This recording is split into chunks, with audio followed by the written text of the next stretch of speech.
할렐루야. 아멘. 오늘 9월 첫째 주 예배 드리신 여러분에게 또 동영상으로 예배 드리신 분에게 하나님의 함께 하시기를 간절히 바랍니다. 벌써 2020년 9월 첫째 주입니다. 엊그제 코로나가 뭔가 불안하게 새해가 출발했던 것 같은데 벌써 올해 4분의 3이 지났습니다. 팬데믹이다 뭐다 해서 세상이 혼란스럽기도 하고 또 어쩔 때는 시간이 멈춰 있는 것 같은 착각도 들게 하지만 우리에게 주어진 세월은 여짐없이 목표를 향해서 날아가는 화살과 같이 빠르게 지나가고 있습니다. 다행히도 아리조나의 팬데믹 상황은 그래도 지난 2주간 점차 낮아지고 있습니다. 물론 우리 교회 가까운 ASU 대학의 확진자가 지난주에 늘었다고 하지만 아직까지는 괜찮은 것 같습니다. 가을이 되고 추워지면 팬데믹의 두 번째 웨이브가 올지 모른다는 소식이 있습니다. 간절히 기도하는 것은 빨리 치료약이 나와서 팬데믹 상황이 진정되고 모든 것이 정상되기를 바랍니다. 여러분도 건강에 유의하시기를 바라겠습니다. 우리는 지난 8월 중순부터 얼굴을 마주보고 예배드리는 대면 예배를 시작했습니다. 그리고 이아브람 목사님과 저는 미리 상의하지도 않았는데 교회에 대한 설교 말씀을 번갈아 가면서 전해드리고 있습니다. 하나님께서 우리에게 동일한 마음을 주시는 것 같습니다. 오늘 제가 준비한 설교 말씀도 교회를 향한 말씀입니다. 우리 다 함께 말씀을 통해서 교회가 현재 처한 상황을 생각을 해보면서 하나님께서 우리 교회에 당부하시는 말씀을 잘 듣고 순종하시는 저 여러분 되기를 소망합니다. 한 15년 전쯤에 제가 텍사스에 있을 때에 주일 아침에 우연히 TV 뉴스를 틀었는데 교회 가기 전에 그런데 뉴스에서 나온 장면은 지난밤에 불타버린 교회 앞에서 인터뷰를 하고 있는 목사님의 장면이었습니다. 기자는 목사님에게 묻습니다. 이제 교회가 다 불타버렸는데 앞으로 어떡할 겁니까? 모든 것을 잃어버린 거 아닙니까? 그러자 목사님 대답을 합니다. 비록 건물은 불타버렸지만 우리는 잃어버린 것이 없습니다. 우리 교인들 한 사람도 다치지 않았기 때문에 우리 교회는 괜찮습니다. 교회는 건물이 아닙니다. 교회는 사람입니다. 우연히 그 뉴스를 본 저는 교회는 건물이 아니라 사람이라는 그 목사님의 말에 적지 않은 충격을 받았던 기억이 있습니다. 사랑하는 여러분, 교회는 건물이 아닙니다. 교회는 사람입니다. 저 여러분이 바로 주님의 몸된 교회인 줄 믿습니다. 아멘. 오늘 설교 말씀의 제목은 교회를 향한 주님의 은혜입니다. 우리가 주님의 은혜를 생각을 하면 개인적인 은혜, 나한테 주시는 은혜, 아니면 내 가족이 잘 되는 그런 은혜를 주로 생각합니다. 그런데 하나님께서는 각자 개인에게도 은혜를 주시지만 그 사람들이 모여서 공동체를 이루고 있는 교회에도 은혜를 주시는 줄 믿습니다. 오늘 본문의 첫 구절인 7절 말씀에도 주님께서는 교회에게 은혜를 주셨다고 나옵니다. 7절을 보시면 우리 각 사람에게 그리스도의 선물의 분량대로 은혜를 주셨나니. 자세히 보니까 우리 각 사람에게, 우리 전체를 말하는 우리도 해당되지만 동시에 우리 안에 있는 각 사람, 한 사람 한 사람에게 은혜를 주신다는 말씀입니다. 자, 여기서 말하는 은혜는 막연한 은혜가 아니라 그리스도의 선물, gift, 그러니까 은사와 깊은 관련이 있습니다. 주님께서는 그리스도의 선물, 즉 우리 모두에게 나눠주신 은사의 분량대로 은혜를 주신다는 말씀입니다. 자, 교회는 모든 성도들의 은사가 사용되는 장소입니다. 무엇을 위해서 사용됩니까? 오늘 본문 16절을 보시면 이렇게 나와 있습니다. 그에게서 온 몸이 각 마디를 통하여 도움을 받음으로 연결되고 결합되어 각 지체의 분량대로 역사하여 그 몸을 자라게 하며 사랑 안에서 스스로 세우느니라. 자, 교회의 구성원인 모든 교인들은 각자의 은사를 가지고 교회를 자라나게 하고 교회를 세운다고 했습니다.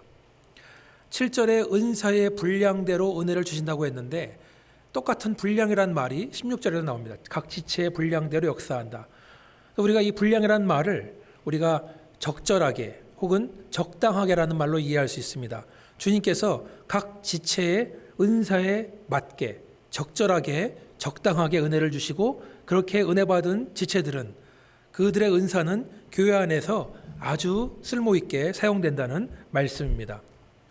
그 뒤에 나오는 8절부터 10절까지 말씀은 사도 바울이 시편 말씀을 인용해서 문장을 삽입한 거죠. 그래서 예수께서 성육신에서 이 땅에 오셔서 우리를 위해 사시다가 죽으시고 부활하셔서 하늘에 오르신 것을 이야기해 주고 있습니다.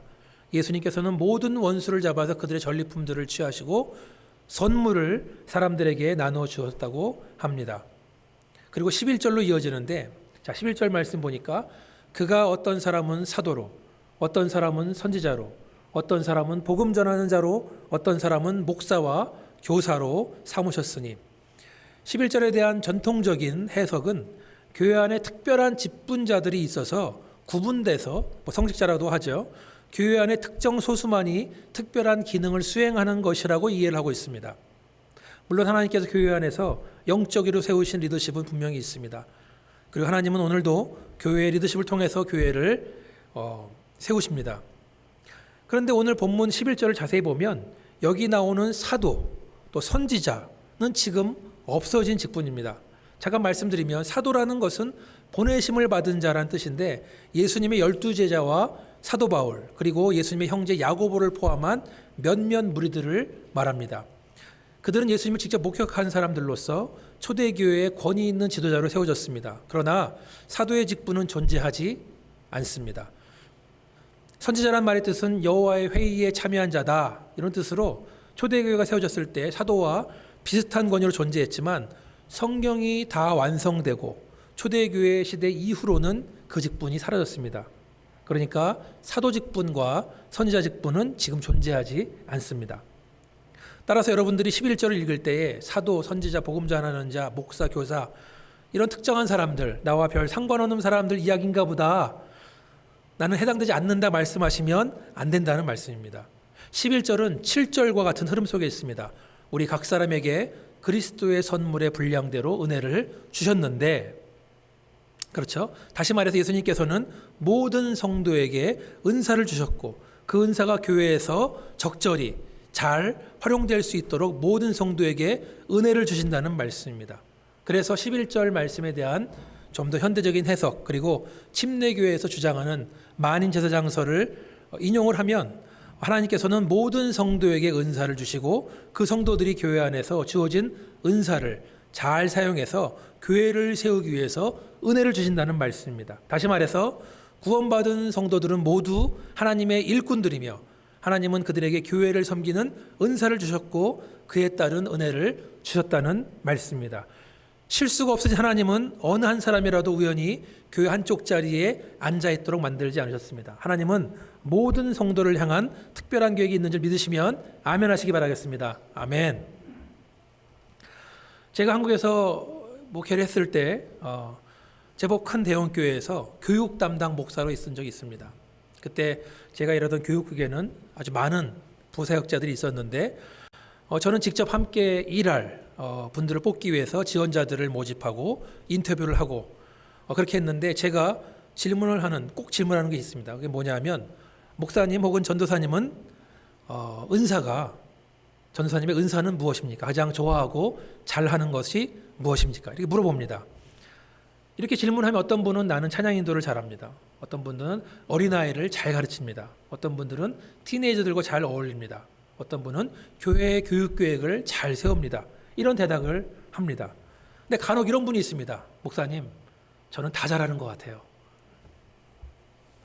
죄송한 말씀이지만 제가 기대하는 사역자는 모든 일을 다 잘하는 슈퍼맨이 아닙니다.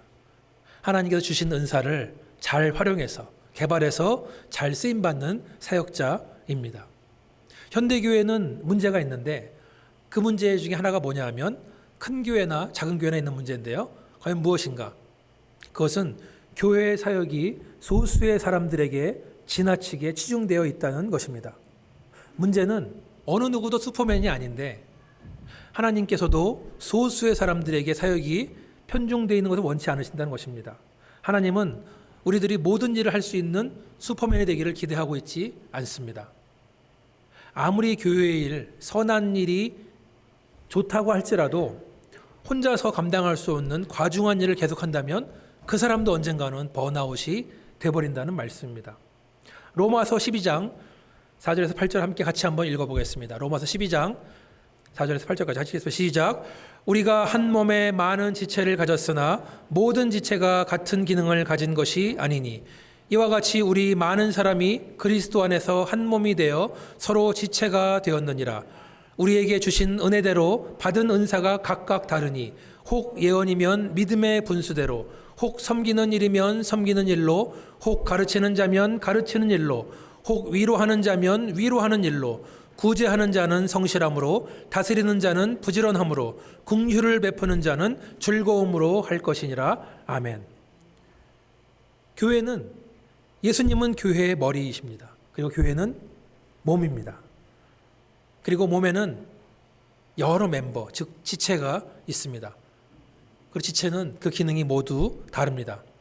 똑같은 기능을 가진 똑같은 지체들이 한 곳에 모여 있는 것이 아니라 마치 우리의 몸이 눈과 코와 입과 손과 발 등이 합쳐져서 한 몸을 이루는 것처럼 교회도 다양하고 독특한 지체들이 모여서 한 몸이 되었다는 것입니다.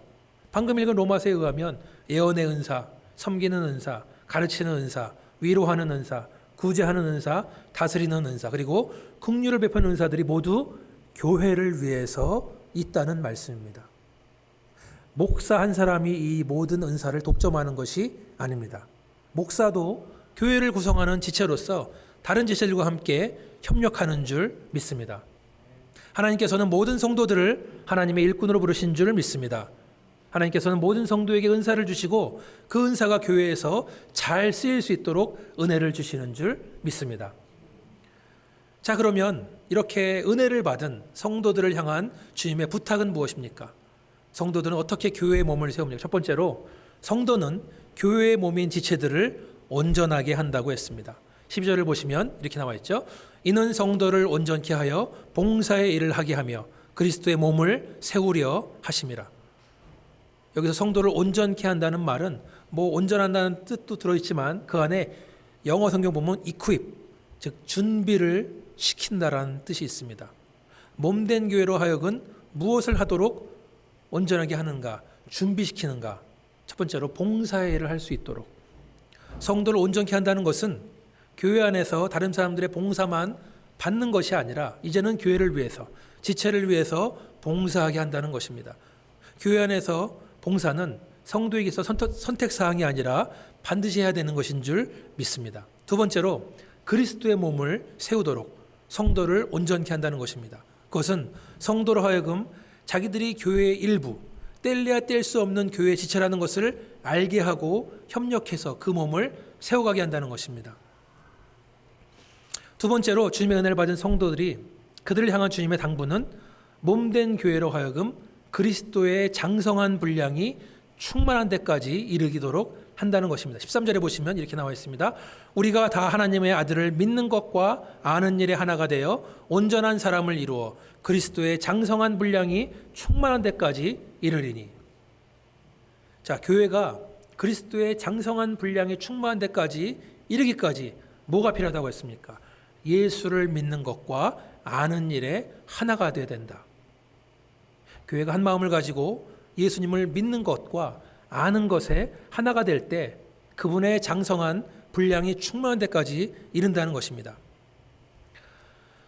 두 교회가 연합할 때 이 목사님과 제가 서로 한 말이 있습니다. 그것은 함께 목사님들이 성경 공부를 하면서 주님 안에 동일한 마음을 품는 것이었습니다.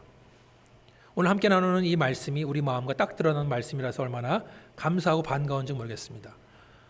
그래서 현재 이 목사님과 저 그리고 장성진 형제는 토요일 날 성경을 공부하는데 이 시간은 성경의 지식을 전달하는 시간이 아닙니다.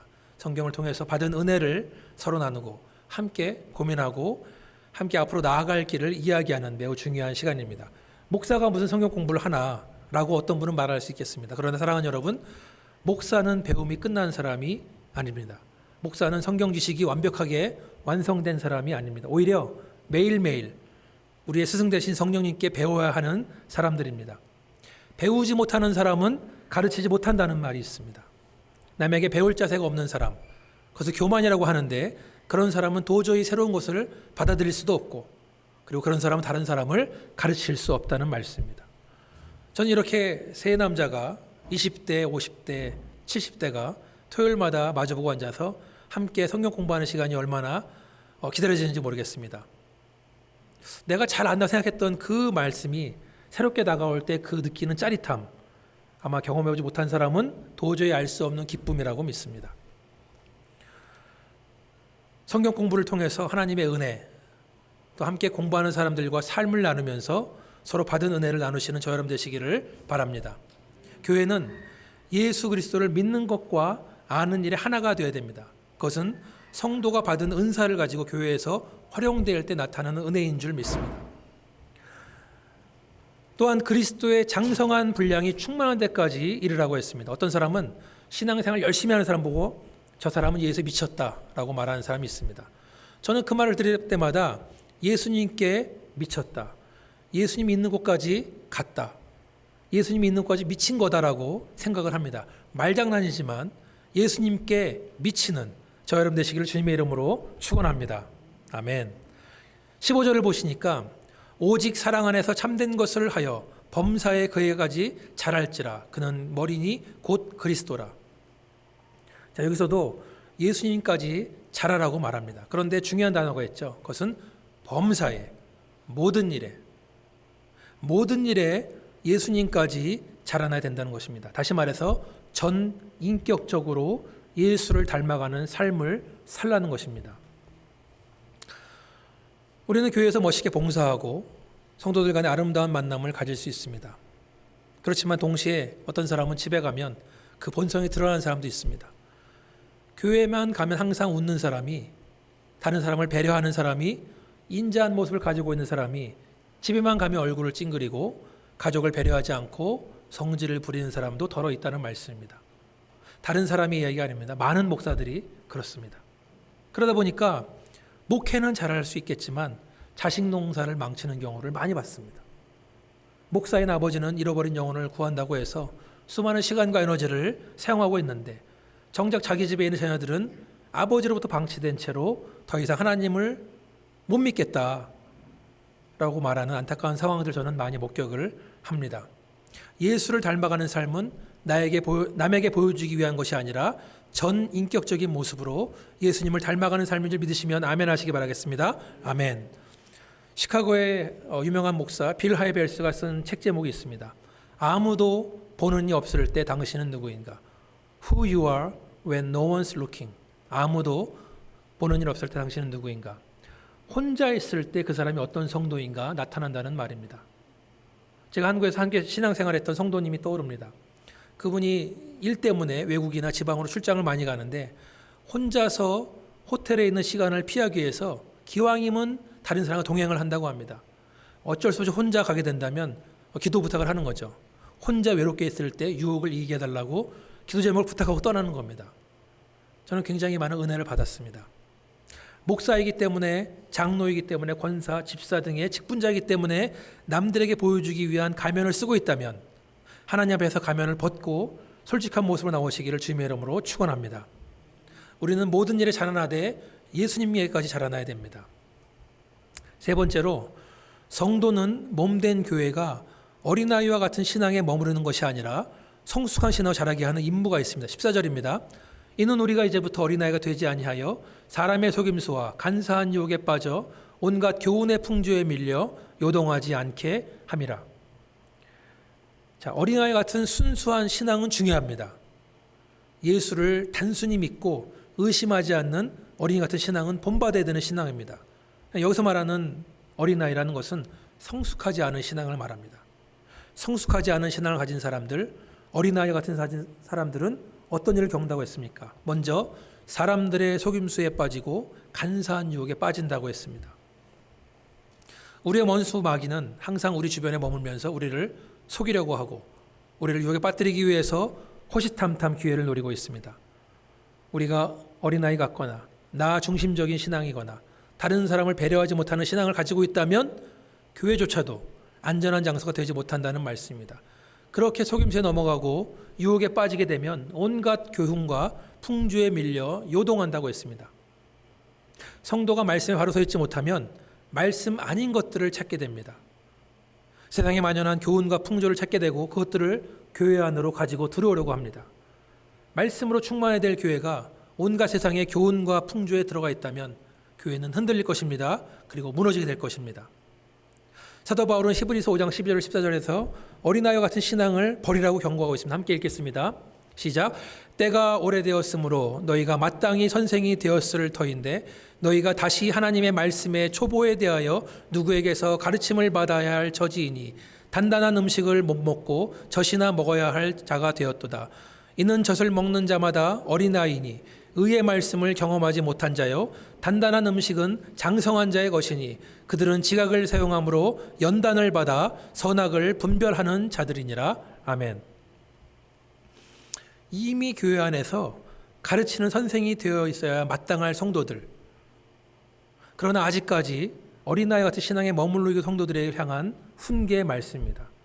그저 남들이 떠먹여주는 어린아이 같은 신앙에 머무르면 속임수에 넘어가고 유혹에 빠지게 되고 온갖 세상의 사상과 풍조에 빠져서 흔들린다는 말씀입니다. 어린아이 신앙을 벗어나는 길은 말씀을 경험하는 것입니다. 성경 말씀을 배움을 통해서 단단한 음식을 먹게 되고 자신의 지각을 사용할 줄 알게 되고 훈련을 통해서 선한 것과 악한 것을 분별할 수 있다는 것입니다. 말씀을 읽고 묵상하고 암송하고 공부하시는 저와 여러분 되시기를 주님의 이름으로 축원합니다. 아멘. 성경 말씀만이 우리 교회를 세상의 속임수와 유혹과 헛된 가르침 속에서 흔들리지 않고 단단하게 서 있게 하는 줄 믿으시면 아멘 하시기 바라겠습니다. 아멘. 마지막으로 16절 말씀은 목사인 저에게 큰 위로가 되는 말씀입니다. 함께 읽어보겠습니다. 그에게서 온몸이 각 마디를 통하여 도움을 받음으로 연결되고 결합되어 각 지체의 분량대로 역사하여 그 몸을 자라게 하며 사랑 안에서 스스로 세우느니라. 사랑하는 여러분, 목사도 성도입니다. 저는 목사인 크리스찬입니다. 16절을 보니까 교회를 통해서 도움을 받고 연결되고 결합됐다고 했습니다. 목사 홀로 외로이 신앙생활을 하는 것이 아니라 그리스도의 몸된 교회의 지체로서 교회에 도움을 받고 연결되고 결합되었다는 이 소속감이 얼마나 위로가 되는 줄 모르겠습니다. 교회는 저를 필요로 합니다. 그리고 저는 교회가 필요합니다. 이 말은 목사에게만 해당되는 것이 아닙니다. 교회는 모든 성도 한 사람 한 사람이 다 필요합니다. 동시에 모든 성도들은 교회가 반드시 필요한 줄 믿습니다. 그리고 교회의 몸이 자라는 데 있어서 반드시 필요한 것은 서로 사랑하는 것입니다. 사랑은 허다한 허물을 덮는다고 했습니다. 오늘 주님의 몸된 우리 교회에게 주시는 말씀, 교회를 향한 주님의 은혜. 말씀을 정리하면 부르심을 받은 모든 성도들은 하나님의 일꾼입니다. 하나님께서는 모든 성도에게 교회를 세우기 위해서 은사를 주셨고 그 은사를 잘 활용하기 위해서 은혜를 주십니다. 은사를 활용하지 않으면 은혜는 사라집니다. 그러나 우리가 믿음으로 은사를 활용한다면 하나님의 놀라운 은혜를 경험하는 줄 믿습니다. 은사를 통해서 교회는 모든 성도로 하여금 온전하게 하여 봉사하게 하고 교회의 몸을 세우는 일에 최선을 다한다고 했습니다. 그리고 교회는 예수 그리스도를 믿는 것과 아는 일에 하나가 되어야 됩니다. 그것은 예수를 닮아가는 삶, 범사에 예수의 장성한 분량이 충만한 데까지 이르는 것인 줄 믿습니다. 말씀을 통해서 어린아이 같은 신앙에서 성숙한 신앙으로 함께 자라나기를 소망합니다.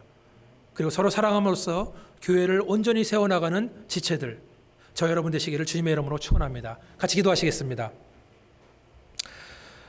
아버지 하나님, 우리 교회에 주님의 은혜를 부어주시기를 간절히 원합니다. 모든 성도들이 하나님의 일꾼으로서 맡겨진 사명을 잘 감당할 수 있도록 도와주셔서 또한 우리 교회가 예수 그리스도를 믿는 것과 아는 일에 한 마음을 품게 하여 주셔서 우리 교회를 향한 하나님의 기대가 크신 줄 믿습니다. 우리가 성실함으로 그 사명 감당할 수 있도록 하나님 도와주셔서 이 모든 말씀을 예수님 이름으로 기도했습니다. 아멘.